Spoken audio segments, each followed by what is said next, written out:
You are your own friend and you are your own enemy. और आज हम बात करने वाले हैं self care for busy lifes. कि जिंदगी की इस दौड़ में रास्ते का मजा लेना तो हम भूल ही जाते हैं। सेल्फ केयर वही पल है जब हम खुद को ब्रेक देते हैं। एक बार वो घर पर मिलने आई, बातों बातों में किसी बहुत मामूली सी बात पर उनको रोना आ गया। बहुत नॉर्मल सी कोई बात थी और वो रोने लगी। तो जानते हैं उनका जवाब क्या था? कि वही तो, कब करूं मैं, मुझे इन सब कामों से फुर्सत ही नहीं मिलती। कभी आपने महसूस किया है कि बिजी रूटीन में आपके लिए आपके पास सबसे लास्ट वाला स्लॉट बचता है?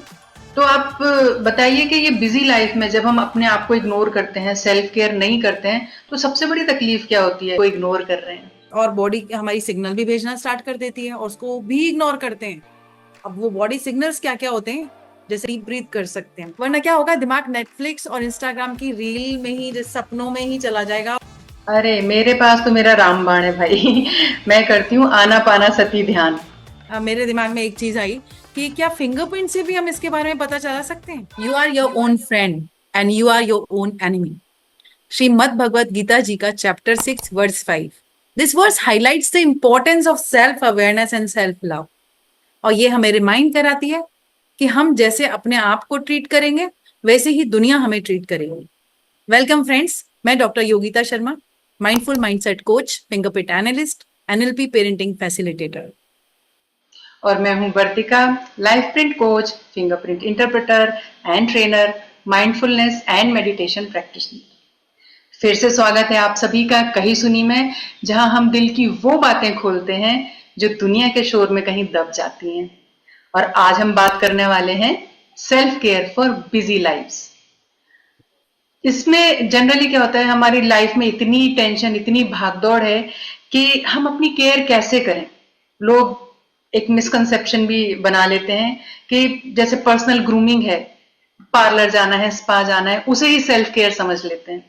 तो योगिता जी, आप हमें बताएं कि आपके हिसाब से सेल्फ केयर क्या है? आपको याद है वो पुराना गाना, जिंदगी एक सफर है सुहाना? उसकी एक लाइन हमेशा हमें यह याद दिलाती है कि जिंदगी की इस दौड़ में रास्ते का मजा लेना तो हम भूल ही जाते हैं। सेल्फ केयर वही पल है जब हम खुद को ब्रेक देते हैं, ताकि जो ये सफर है हमारा जिंदगी का, मंजिल तक पहुंचने का सफर ना रह जाए। हम्म। हमें हमें जीना सिखाए, हमारा जीने के लायक भी बन जाए। तो सेल्फ केयर एक गार्डन की तरह है, जैसे थोड़ी धूप, जैसे थोड़ी सी छाया, थोड़ा सा प्यार, थोड़ा सा पानी, सब चाहिए, नरिशमेंट। ऐसे ही हमारी लाइफ में भी हमें पैम्परिंग भी चाहिए, प्यार भी चाहिए। धूप तो हमें बाहर से भी मिलती रहती है, लोगों के ताने, लोगों की तलखियां। तो जब किसी भी एक नरिशमेंट की पौधे में कमी रहती है तो वो सूख जाता है। ऐसे ही हमें भी जब अप्रिशिएशन, लव, पैम्परिंग बाहर से नहीं मिलता और हम अंदर से भी नहीं देते, मीन्स हम अपने आप को नहीं देते, तो हमारे भी इमोशंस खत्म होने लगते हैं, क्योंकि हमें तो अपने आप को प्यार करने की फुर्सत ही नहीं है। तो आपके ख्याल से व्यूअर्स, आपके इनर गार्डन को किस चीज की सबसे ज्यादा जरूरत है? रेस्ट की, प्यार की, थोड़ा सा टाइम खुद के लिए? सो प्लीज कमेंट करके बताइए या डीएम कीजिए। बिल्कुल सही कहा योगिता जी आपने। मैं आपको अपने एक इंसिडेंट शेयर करती हूँ। मेरे पड़ोस में एक महिला रहती थी, एक स्कूल में जॉब भी करती थी वो। बहुत खुश मिजाज उनका नेचर था और बहुत ही मिलनसार उनका स्वभाव था।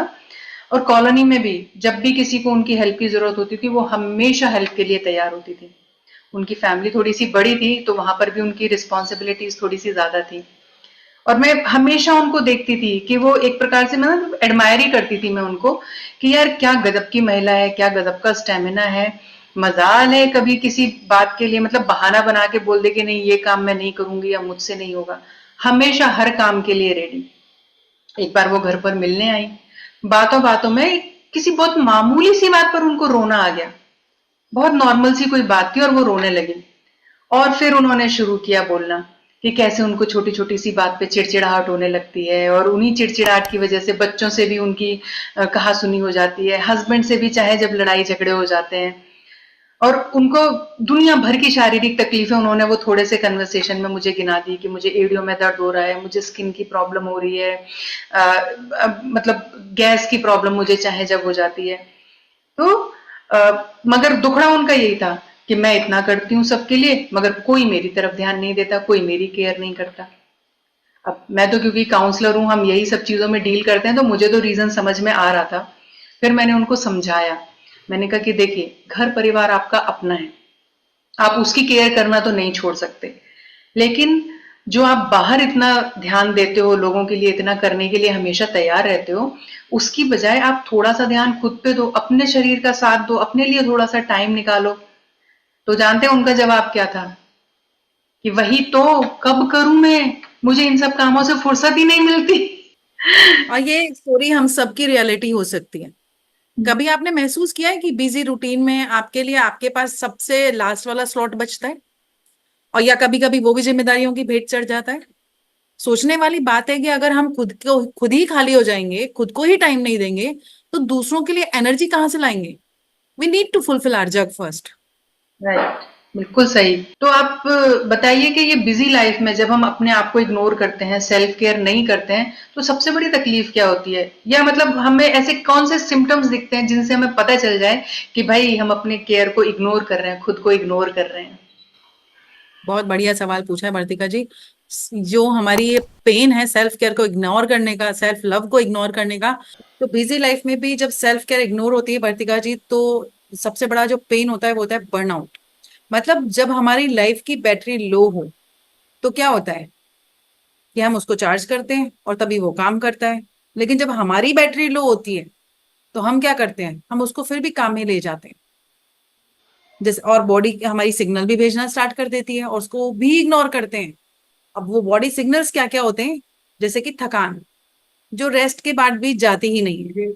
छोटी छोटी बातों पे गुस्सा आना, बात बात पर रोने लगना, नींद ना आना या सोने के बाद भी थकान फील करना, और दिल धीरे से कहीं कहने लगता है, मैं खाली हूं, प्लीज रिफिल मी। लेकिन हम उसको भी इग्नोर करते हैं। हम्म। तो समझे तो बर्नआउट एक खाली ग्लास की तरह होता है। अगर खाली हो जाए ग्लास तो हम क्या करेंगे? हम उसको, अगर हमें और पानी चाहिए ग्लास से, तो हम उसको रिफिल करेंगे। और ऐसे ही हमारे लिए अगर हम खाली हो जाएं, हमें एनर्जी फील अच्छी नहीं हो रही है, ये सिम्टम्स हमको दिख रहे हैं, तो हमें सेल्फ केयर और सेल्फ लव की नीड है। और उसको रिफिल करने पे ही हम रिचार्ज हो पाएंगे। तो भाई सुना आप लोगों ने? अब आप बताइए, क्या आपने अपनी बॉडी में ऐसा कुछ अलार्म नोटिस किया है? जैसे आपको लगातार थका हुआ सा महसूस होना, या छोटी-छोटी बातों में चिड़चिड़ाहट होना? क्योंकि ये सिम्पटम्स इग्नोर करने पर ये आपकी बॉडी में पेन या स्किन डिजीज का भी रूप ले सकते हैं। तो आज जरा अपने आप से पूछिए कि भाई मेरे मोबाइल की बैटरी तो 100% है, पर मेरे अंदर अपनी एनर्जी की बैटरी कितने परसेंट है? चलिए योगिता जी, एक चीज और मेरे दिमाग में आ रही है कि जनरली जो हमें एक क्वेश्चन होता है कि सेल्फ केयर के लिए तो मेरे पास टाइम ही नहीं है, तो आपका क्या कहना है इस बारे में? देखिए, सिंपल सजेशंस मैंने फर्स्ट एपिसोड में भी दिए थे। तो जिन लोगों ने अगर फर्स्ट एपिसोड नहीं देखा है, तो प्लीज एक बार जाके देख लें। यहाँ पे मैं एक शॉर्ट में एक बार फिर से रिपीट कर देती हूँ, क्योंकि हमारी लाइफ बिजी है, हम सभी की बिजी। तो क्या करें? और सेल्फ केयर का मतलब, जैसे मैम ने बताया, ग्रूमिंग नहीं है कि हम पूरा दिन पार्लर में बिताएं या स्पा स्पा डे मनाएं। It means micro moments of your life. अपनी जिंदगी से थोड़े छोटे छोटे मोमेंट्स को चुराना है। जैसे अगर कॉर्पोरेट में है, अगर बिजी पर्सन है, हम प्रोफेशनल्स हैं, तो बैक टू बैक मीटिंग्स होती हैं, और इन मीटिंग्स के बीच में हमें 5 से 10 मिनट का गैप मिलता है। वहां पे हम 5 से 10 सेकेंड का डीप ब्रीथ कर सकते हैं, 5 डीप ब्रीथ सफिशियंट।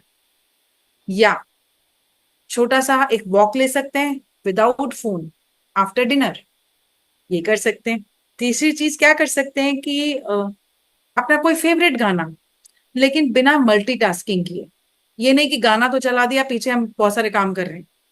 आपको आराम से बिल्कुल रेस्ट स्टेज में बैठना है, और आराम से उस गाने को पूरा एंजॉय करना है।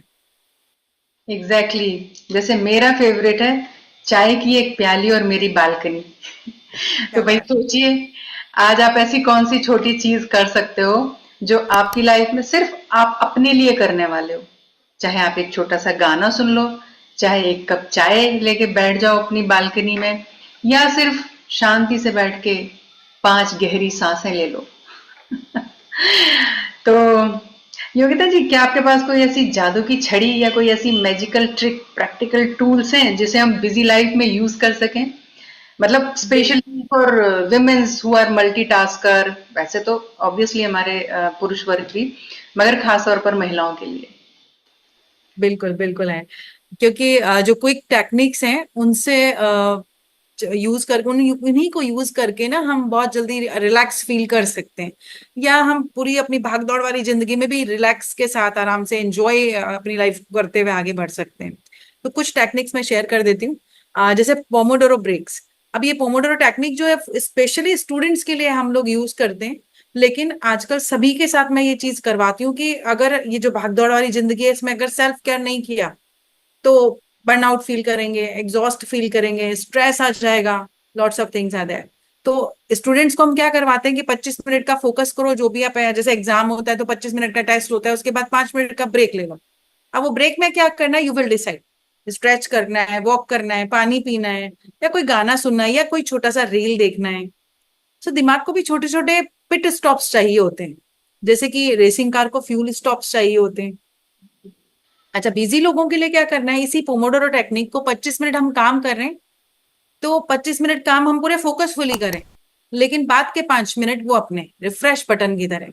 तो हम्म। काम भले ही आपका लैपटॉप पे चल रहा हो या किचन में कुछ आपने कुछ पका रहे हो, कंप्लीटली ऑल राइट, लेकिन वो रिफ्रेश बटन को 5 मिनट यूज करो, गैस को सिम करो, और जो भी आप काम कर रहे हो उस पर अपना कम फोकस करके अपने लिए टाइम दे लो। 5 मिनट के डीप ब्रीथ कर लो, या कोई गाना सुन लो, या whatever you want to do. तो अदरवाइज क्या होगा कि हमारा जो सिस्टम है ना कंटिन्यू, जैसे हमारा लैपटॉप भी रिस्टार्ट नहीं करते तो हैंग हो जाता है, उसी तरह हमारा भी बॉडी हैंग हो जाएगा, बर्नआउट फील करेंगे, lots of things coming in your life, वो जो हमें नहीं चाहिए। तो इस सिस्टम को अगर कंटिन्यू करना है तो ये पोमोडोरो टेक्निक आप यूज कर सकते हो। दूसरी चीज, आप अपना सनसेट का रूल बना सकते हो डिजिटल डिटॉक्स के साथ। अब हम्म। सनसेट के बाद फोन को भी तो रेस्ट देना जरूरी है। तो बिल्कुल। सोने से 1 घंटा पहले स्क्रीन को बंद कर दो, वरना क्या होगा, दिमाग नेटफ्लिक्स और इंस्टाग्राम की रील में ही, जैसे सपनों में ही चला जाएगा, और उन्हीं के सपने भी हमें आएंगे। तो मतलब फोन तो ऑफ हो गया, लेकिन ब्रेन ऑफ नहीं होगा क्योंकि हम वो कंटिन्यू करते हुए सोए। तीसरी चीज हम कर सकते हैं एनर्जी चेक। समझिए कि अगर आपने अपने आप को पेम्पर, मतलब कि पेम्पर करना है, सेल्फ केयर चाहिए हमें, हम्म। एनर्जी चाहिए। अब हमने अपनी बैटरी को चार्ज ही नहीं किया है, तो बॉडी क्या करेगी, लो पावर मोड में चली जाएगी। और लो पावर मोड में जाने पे क्या होता है, काम नहीं करता मोबाइल, हमारा हमारा कोई भी डिवाइस काम नहीं करता। उसी तरह हमारा भी जो बॉडी है, वो वहां पे स्माइल कम, पेशेंस कम, क्रिएटिविटी जीरो। इसलिए अपना क्विक फिक्स ढूंढो, चाहे तो म्यूजिक, चाय, या वॉक विद साइलेंस। क्योंकि रिफिल के बिना बैटरी भी ज्यादा देर नहीं चलती। क्यों वर्तिका जी, आपका क्विक फिक्स क्या है? अरे मेरे पास तो मेरा रामबाण है भाई। मैं करती हूँ आना पाना सती ध्यान। मैं रामबाण इसको इसलिए कहती हूँ क्योंकि बहुत फटाफट हो जाता है ये। जब भी थकान फील हो या काम का स्ट्रेस लगे, बस अपने पालथी मार के बैठ गए, दोनों हाथों की उंगलियों को आपस में ऐसे क्रॉस करके गोदी में रख लिया, धीरे से अपनी आंखें बंद कर ली, और अपना सारा ध्यान सिर्फ अपनी आती जाती सांसों पर फोकस। और आप यकीन मानिए, 8-10 सांसें लेने के बाद ही इतना पीसफुल फील होता है, तुरंत दिमाग तुरंत उसकी वेव्स चेंज हो जाती हैं। मेरे दिमाग में एक चीज आई कि क्या फिंगरप्रिंट से भी हम इसके बारे में पता चला सकते हैं? अरे बिल्कुल बिल्कुल, क्यों नहीं पता चलता है। देखिए, जब हम फिंगरप्रिंट देखते हैं तो हम दोनों हाथों का देखते हैं, लेफ्ट एंड राइट हैंड। तो जो हमारा लेफ्ट हैंड होता है वो हमारी एक्सटर्नल जर्नी बताता है। एक्सटर्नल जर्नी मतलब अ, हम बाहरी दुनिया के साथ में किस तरह से कनेक्ट करते हैं। और हमारा राइट हैंड जो है वो हमारी इंटरनल जर्नी बताता है, मतलब हम अपने खुद के साथ में किस तरह से कनेक्टेड हैं। और जैसा आप जानते हो कि हर एक फिंगर का एक अलग रोल होता है, एक अलग तरह की इंटेलिजेंस वो शो करती है। तो ओवरऑल अगर हम देखें कि भाई लेफ्ट हैंड की रिजेस ज्यादा है, लेफ्ट हैंड का वेटेज ज्यादा है, तो हम बहुत आसानी से समझ सकते हैं कि भाई ये इंसान थोड़ा सा ज्यादा आउट गोइंग है, थोड़ा सा ज्यादा सोशल है। तो जब आप सोशल होते हो, लोगों से ज्यादा इंटरेक्ट करते हो, लोगों के बारे में ज्यादा सोचते हो, तो ऑब्वियसली आप खुद को बैक स्टेज कर लेते हो। तो इन ऑल फिंगरप्रिंट देख के आपकी पर्सनैलिटी भी समझ में आती है, तो जो लोग इंटरेस्टेड हैं वो फिंगरप्रिंट देख के भी ये पता कर सकते हैं कि उनका किस तरह की टेंडेंसीज है। बट यहाँ हमको मेन समझना ये है कि there is a need for balance. जिनका राइट हैंड का ज्यादा होगा वहां भी थोड़े से चैलेंजेस आएंगे, तो हमें लेफ्ट और राइट दोनों को बैलेंस करना है।